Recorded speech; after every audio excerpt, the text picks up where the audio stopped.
Hey y'all, it's Tryst. Y'all normally see me on the Not Your Normal Discussion podcast. Today I'm actually going in a little bit deeper on a topic we talked on our last episode that's going to be due this Friday, which would be the 7th, I believe, at 5 p.m. Eastern Standard Time. But today on my own channel, I know it's been a minute since I've been on, I just want to get back to making videos for y'all too on the side, along with what I do with the podcast, and continue to wish y'all a day of bliss, even though everything in the world is starting to seem a miss. And it's kind of the perfect day for that. I was looking for the right topic, and it just happens to be May 5th or Revenge of the Sith. So, Revenge of the 5th. So, let's talk about villains, because I'm somebody who loves to write, who loves stories, and in general, I love villains. Like, what is The Lion King without Scar? What is Aladdin without Jafar? What is The Matrix without Smith? And what is Star Wars without Palpatine and Darth Vader, right? And I'm not saying Star Wars currently has a villain problem. It kind of do. And I mean, corporate greed is kind of the villain of all of Hollywood today, especially with Star Wars and how a lot of things are being run there. But going even beyond that, there's just a lot of story problems and things that have trying to play it safe, trying to just tell the same stories over and over again. I mean, you don't blow up 5 planets instead of 1 if you're not just trying to do it bigger and badder, rather than actually, creatively better and all that. So, on the podcast that's coming out, one of the things I talked about as a problem for Star Wars was the fact that, for a whole universe, everything just comes back down to Jedi and Sith. It's not really like evolving. And Star Wars really, they need to step their pussy up. Like, they need to elevate. They need to make it, like, especially with Marvel and everything that's going on with them, even with some of the few good DC movies that have been coming out, and with all these other storylines being told that's pushing into the next level, Star Wars can't just rely on its laurels of what is done in the past. It needs to step it up. So one thing that, I like doing as a writer to think about how I can take my own writing to the next level is I think of a lot of like stories that I love, in the same way that George Lucas, really wanted to do Flash Gordon, and when he couldn't, he ended up doing Star Wars, taking it to the next level for himself. Something I like doing is thinking about different storylines and how they could cross together, just to come up with new ideas of how to take it further for my own characters. So, one thing that I like is the concept of let's address some of these systemic issues that's in this story world that is something that we just take as normal, but if we were to really treat it as real, we'd examine much more deeply. Like, think about all of the slavery and the feudalism and the child soldiering that's just going on in the universe of Star Wars. And like, yes, there was a whole droid war, but like, we didn't really go too deep into that outside of it just being another thing happening in the background of everything else. And that could have been its own thing for real. Like, when you talk about not just robot rights, but the rights of people who've had to be under both the Empire and the Republic as they go back and forth, like political parties. And just how the Republic ignoring all of the slavery, all of the conditions that people were suffering under, and just treating it as normal, like, and the Jedi too, basically being peacekeepers and enforcing all of that. How that, created room for the Empire and the First Order to grow and fester and eventually rise up right under their noses. And then when you have those eviler factions going as far as to nuke entire planets, atomize entire existences, how that made it so much more likely for a resistance to finally radicalize enough people to come up against them and turn the tides when they can't even trust that you won't turn them to dust, literally. And nothing's ever said about the people in the middle who are just like, no matter what happens, no matter who's running the galaxy, are just continuing to live their regular old lives, just struggling and suffering. Or the droids that, like, since the droid war, have been purposely suppressed in their will and are essentially slaves and don't have rights. And one idea that I addressed, a little briefly on the podcast when I was talking about May the 4th, it's, imagine if there was like a super AI intelligence that like rose up And after studying the history of the Star Wars galaxy, studying what's happened to, you know, droids and how they've been suppressed, but also studying the victories and the faults and losses of both the Jedi and Sith, both the Empire and the Republic. And so it started rallying not just droids to its cause this time around, but this time it also started, bringing over human slaves and radicalizing them into wanting to fight for their collective rights.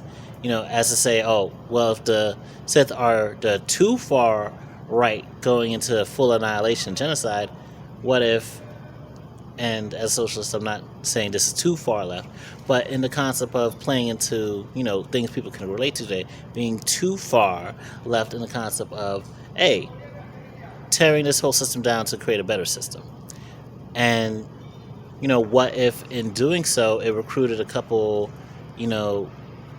beings to the side that, went further than its more noble goals. But before getting all to that, I also want to address the concept of Finn as a character and how he was wasted, and how you could take someone who is force sensitive, who's had the experience of being a stormtrooper, who revolted against a system for something better, a family that he developed within, the resistance, but take it to something so much deeper, where it's not just him gleefully murdering off stormtroopers who he would have been that exact same position of if he hadn't defected at the time he defected.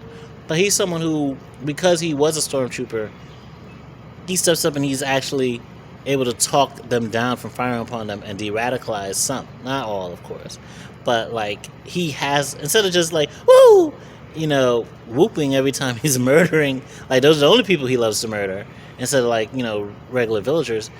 His heart also goes out to the people who were just like him, who grew up without a name, without an identity, without rights, and talking them down, if he could, to letting them go, to getting out of the First Order, the Empire, all that. And in him being that face of, good resistance and trying to change the system his own way, you have on the AI side, you have it recruit beings like, let's say, David from Alien Covenant, right? An android who's has a sick perversion and curiosity with human desires to live forever and their frailty, and so he creates xenomorphs, and he weaponizes it against them. And so in battlefields where the Jedi and the Sith, they realize they have to come together to actually take care of this droid and humanoid threat that's united against them. David puts out a few droids, a few humans, but he's willing to sacrifice them to unleash hordes of xenomorphs now upon basically the Republic and the First Order's troops and everything like that, and just have crazy eradication. Or the necromorphs from Dead Space, something I also brought up on the podcast. But if you reach beings like that, things that just, if you have a flesh body, you would not want to be nowhere around. It would be extra terrifying. And maybe people who are pressed about Death Stars will start using that as a marketing ploy of hey, maybe Death Stars should exist and we should build more, because if outbreaks like this happen across more homeworlds, they might need to be eradicated to keep this threat from spreading everywhere.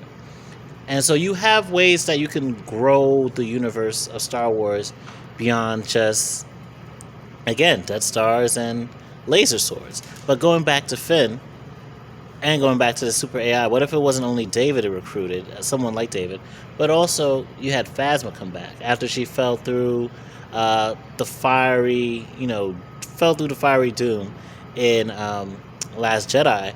What if she came back on some General Grievous, still similar Beskar armor and all that, but now that's really comprising her body, on some she's a cyborg now, and she owes her life to, this super AI side, and she already knows how to efficiently run an army. And when she sees Finn being a part of the people they're trying to take out again, she's extra pressed and extra ready to eliminate him. And in his battles against her, he starts growing his own, force powers and becoming a real Jedi in full-fledged real way. And it comes down to Finn almost on some, he becomes comparable to Rey in his power, but beyond him just being just another, Jedi trying to take out the Sith and trying to take out the Empire. What if he has to actually, in the same way he's reasoning with and de-radicalizing a lot of the stormtroopers that he comes up against, what if he's like on some Neo-ish?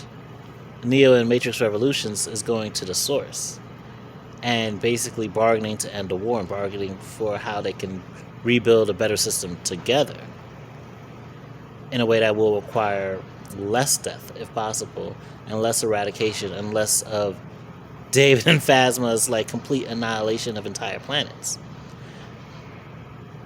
And that's just like, and a lot of that thought came from thinking about like what if Skynet or the Matrix or the Borg from Star Trek was in the universe of Star Wars? What if Xenomorphs and the Predators from the Alien Predators franchise, what if these were things that were running around Star Wars? And like, there's so much room in an entire galaxy of creatures to play with, of concepts to play with, of ways to start examining, propaganda, militarism, imperialism, transhumanism, human rights, and like, what are the different ways we fight for revolution, and what are the different cycles we get stuck in that lead to greater and greater damage to the planet.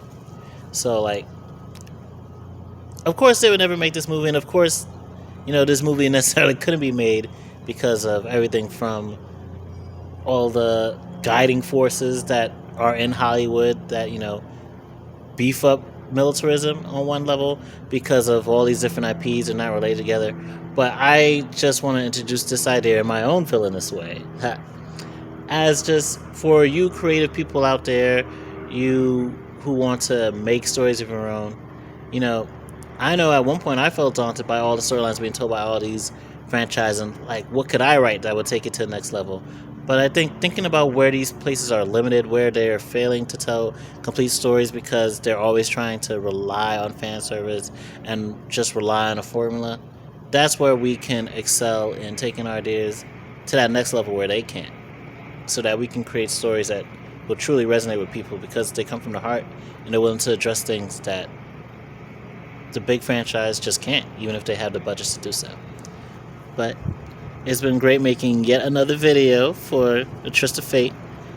I will be faithful in trying to make more of these. I do a lot with the podcast. I do a lot with the community that I will bring food to and that I'm a part of, even though I don't be showing up for getting arrested. I'm too black for all that. Too black and poor for all that. But I try to do what I can, and I'm going to try to do what I can for y'all. And I wish y'all a beautiful May 5th, a beautiful Cinco de Mayo, a beautiful Revenge of the Sith. And let's do something amazing, y'all. All right? Be blissful.